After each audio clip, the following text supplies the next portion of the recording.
It's time for a Wellness Revolution. Brought to you by Hotze Health and Wellness Center. Honest discussion on maintaining health and wellness naturally to enjoy a better quality of life. He's the doctor fighting to let you keep your doctor. Now, Dr. Stephen Hotze.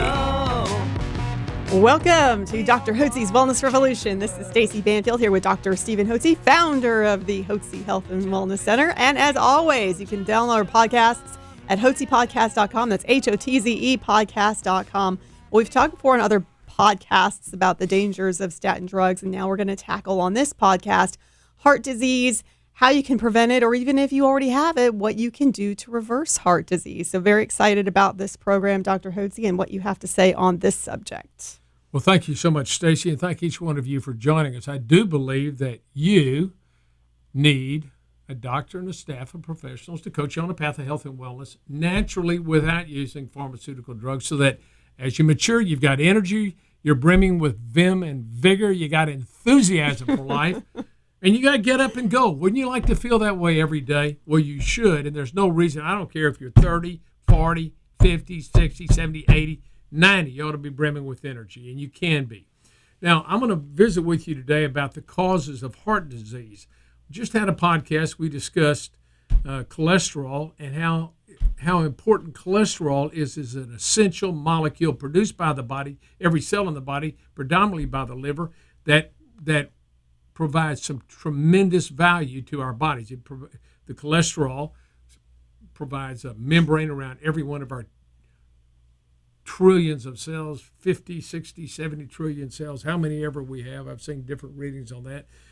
It provides the membrane. It's the building block for the adrenal hormones, for the sex hormones. It provides the 25% of the weight of the brain is cholesterol. It enables the neurotransmitters to function properly in the brain. That means you can think well when you've got cholesterol.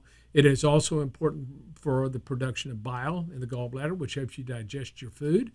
And it's important for the production of vitamin D.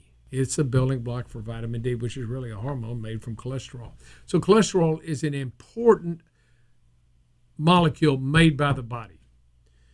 And so what's the cause of heart? If it's important, how could it be causing us to have heart disease too? You know, the drug companies have made it out, and most conventional doctors believe the drug companies' marketing that it's bad. It's the bogeyman. Well, once they came up with the idea that cholesterol and fats were causing heart disease, because they look on the arteries and they find these fat plaques. The fat plaques have cholesterol in them. Oh, therefore, cholesterol must be causing the problem. In fact, that's not the case. The cause of coronary artery disease and arterial sclerosis anywhere in the body is inflammation of the arterial lining, the endothelium, the adventitia, the muscles that surround the inner lining of the arteries. They get stretched, they get inflamed. They're inflamed from what? Well, from the petrochemicals in the environment, things you breathe, eat, drink, slather on your body. You put all these petrochemicals in your system, and guess what? They're toxic, and they adversely affect your cells, and they cause them to become inflamed. Heavy metals can do the same thing. Lead, mercury in your amalgams. I had mine taken out 20-something years ago. Get rid of the mercury. Cadmium, aluminum, you cook on aluminum pans, you get these heavy metals, and they cause inflammation in the arteries. Dr. Hotze, that's such a great point, because a lot of people think, well, I'm eating pretty healthy. You know, there's some things that I'm doing to reduce inflammation, but really, it's so widespread. I mean, the ways you can get inflammation are varied. You know, the toxins that cause inflammation. So, and then another thing, anytime you get an infection, you get inflammation, the bacterial products. If you've got bad teeth, rotting teeth, bad gum disease, that has a lot of bad bacteria in it that produces toxins that inflame the arteries and the coronary arteries and other arteries. And then sugar. Sugar produces inflammatory products, glycinated end products that cause inflammation in the arteries. Sugar is very, very bad. And a person that, and where do you get sugar? Well, of course, you get it out of a bowl, sugar bowl, or out of a packet, right? No. Any carbohydrate, simple carbohydrate, is converted to sugar. White rice, potato, those are just all starches, which are sugar molecules hooked together. As soon as you put them in your mouth, they break apart and you got elevated sugar. Same thing with bread, pizza, pasta, cake, rolls, whatever, all those bread products, grain products, all are starches, which are simple carbs and which are sugar molecules hooked together. And once you put them in your mouth and they start to digest right away, they break down into sugar. So your sugar levels go up, and that causes inflammation in the arteries. So you've got 4 causes of inflammation. So the inflammation, once you get the inflammation, the arteries become raw. You understand that? They're like scraped on the inside. Like if you took sandpaper and rubbed it across your back of your hand, it would be raw and weepy. Well, that's what the inside of these arteries look like. Now, normally, the body would heal the arteries, and it would use collagen, which is a protein that is really the glue that holds all our cells together.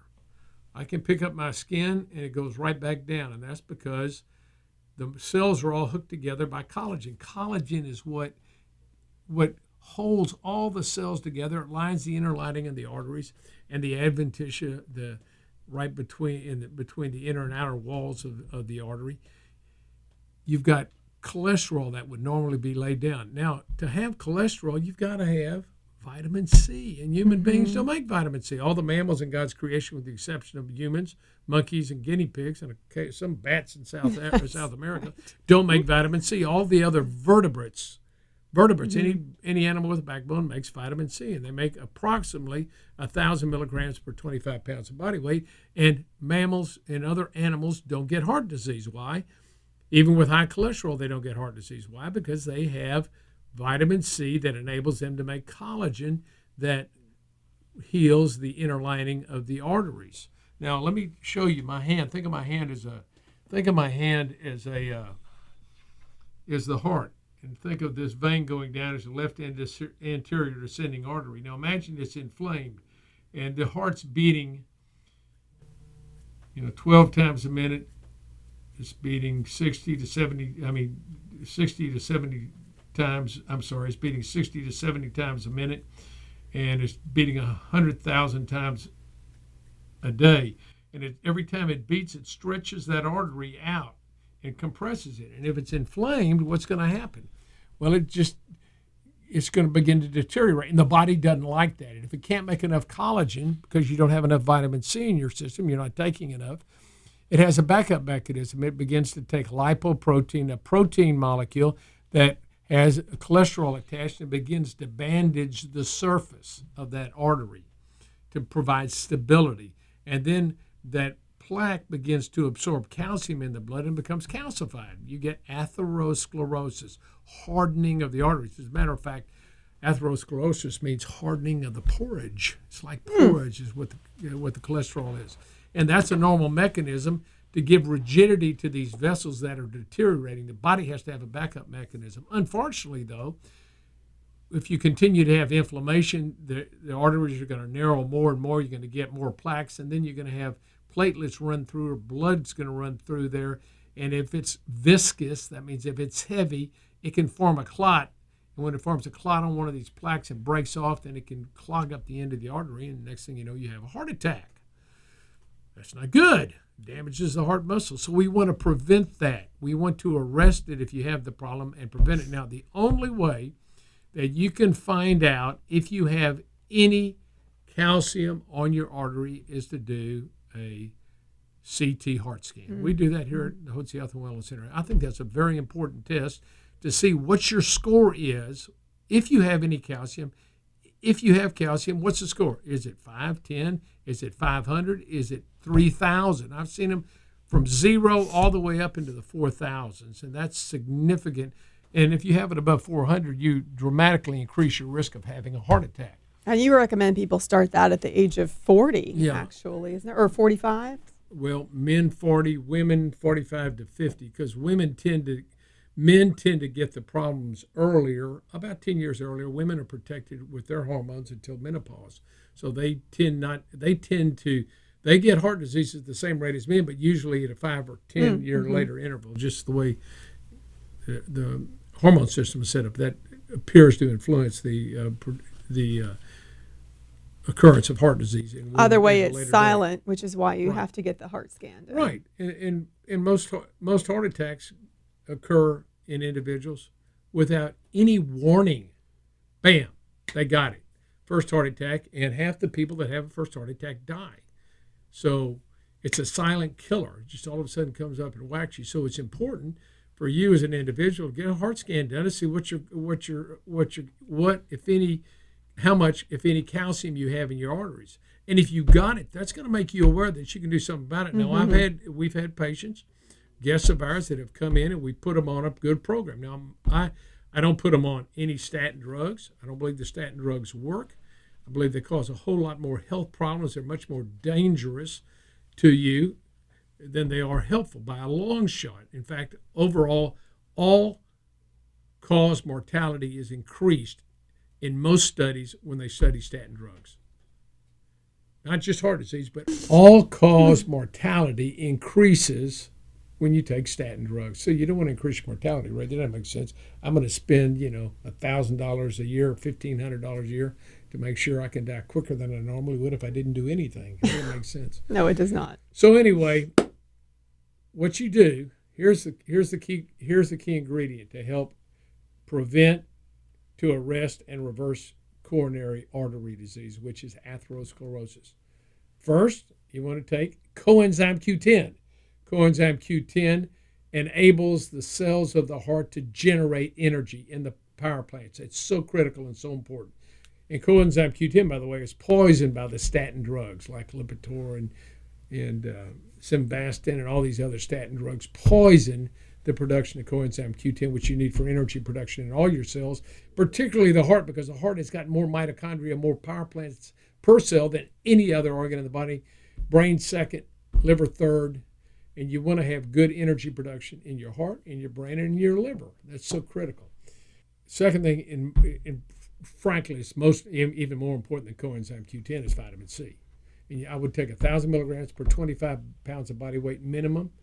And what that does is enable your body to make collagen. Great studies were done by Linus Pauling and Matthias Rath. Dr. Rath and Dr. Pauling have written extensively and done studies showing in animal models that it's low-grade scurvy. It's the lack of vitamin C that causes the inflammation of the interior arteries, and you need a lot of vitamin C in the areas of the arteries when they deteriorate to make collagen so you can lay that down and keep your arteries clean.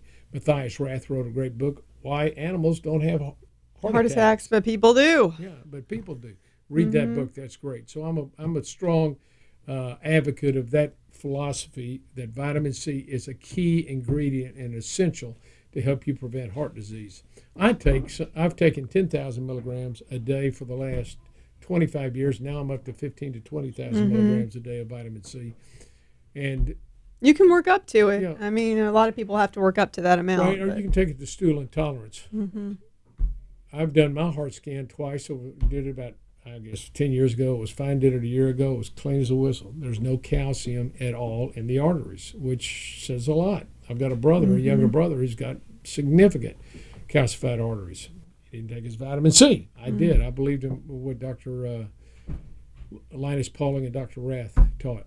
So anyway, vitamin C, coenzyme Q10, L-carnitine helps your body convert fat into energy within the cells. Magnesium is so critical and important. That helps relax the smooth muscles, lowers your blood pressure, regulates your heart rhythm. Also, it helps prevent insulin resistance at the cellular level. It helps the body better convert sugar so it can get into the cell and be burned rather than converted to fat. We also have a really good podcast on that, Carolyn Dean. Yeah. She wrote the Magnesium Miracle. Is really, really critical to that. D-Ribose powder is important because it's the building block for the energy molecule ATP. It's the foundation. Ribose, the D-ribose molecule is the foundation of the ATP. So I would take that. It's also important to take omega-3 fatty acids, and that's important for brain function. EPA and DHA are two extremely important omega-3 fatty acids that the brain uses to help the brain function. So it goes to the brain, and that's really good, particularly for developing brains in children. I highly recommend that mothers give their children a teaspoon of cod liver oil every day. You'll get the EPA and the DHA, and it'll be fine. So these are some things that you can do to prevent developing coronary artery disease. What are they? Cut the toxins out. Detoxify yourself, and the vitamins, minerals, and nutrients help you do that. Cut out. Make sure you get rid of the mercury fillings in your mouth, and don't be cooking on aluminum, and don't be drinking anything out of lead pipes. I don't think they're allowed anymore, but there may be some. You don't want that. Third thing you want to make sure you do, keep your teeth healthy. Healthy teeth, healthy heart. You got bad teeth, bad gums, you're going to have a bad heart. I'll assure you that. Also, you want to keep your stomach healthy. You want to make sure you don't develop any ulcers in your stomach, which are caused by Helicobacter pylori, and that will also cause inflammation in the heart. So you want to make sure you stay healthy. You want to cut dramatically your sugar intake and intake of simple carbohydrates, because those cause inflammation in the coronary artery as well. Those are some key things that you can do. Stay away from those toxins, and then make sure you give yourself vitamin C, coenzyme Q10, magnesium, L-carnitine, D-Ribose, omega-3s, among others, are very important for good heart health and for cleaning up your arteries. By the way, also important in that is vitamin K2. Helps pull the calcium out of the arteries, as does L-lysine and L-proline are very important amino acids in the production of collagen, and also helping pull the calcium out of the arteries. So that's what you want to do. You want to arrest and reverse and then prevent any development of coronary artery disease by stopping inflammation in the coronary arteries. All great information, and the good news is these are things that you can start on today. And just as a reminder, a vitamin is not a vitamin. So what we do is we vouch, where we stand behind the vitamins that we produce here at Hotze Vitamins. All you have to do is call 1-800-579-6545. That's 800-579-6545, or go online, HotzeVitamins.com. That's HotzeVitamins.com. And you can speak to one of our certified nutritionists. They'll be more than happy to help you and get you on that path of health and wellness. Well, Dr. Hotze, thank you for sharing all that great information with us. And thank you out there for joining us today here at Dr. Hotze's Wellness Revolution.